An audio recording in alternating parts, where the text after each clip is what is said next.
Hello बच्चों, हमारे पास question है the radio nuclide 49SC has a life time of 57 minutes. ठीक है, the counting rate of sample कितना दे रखा है हमें? काउंटिंग रेट 6000 काउंट्स पर मिनट। ठीक है, above the general background activity, और जो बैकग्राउंड की दी रखी है वो हमें कितनी दे रखी है?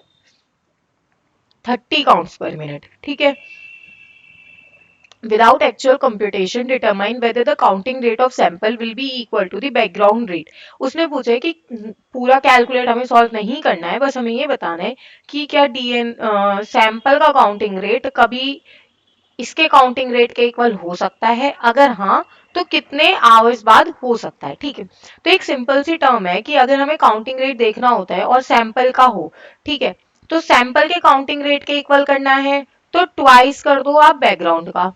ठीक है, और अगर आपको बताना है कि बैकग्राउंड का कितना आना चाहिए तो क्या कर दो आप? सैंपल को डिवाइड बाय 2 कर दो। ठीक है, तो हम सिंपल सिंपल यही देखते हैं, हम इसके काउंटिंग रेट को ना डिवाइड बाय 2 करना शुरू करते हैं। ठीक है, तो जब आप पहली बार इसको डिवाइड बाय 2 करोगे तो ये कुछ आएगा 3000, फिर फर्दर डिवाइड करोगे तो ये हो गया 1500, फिर फर्दर डिवाइड करोगे तो 750, फिर एक और बार करा तो कितना हो गया? 375, फिर करा तो 1।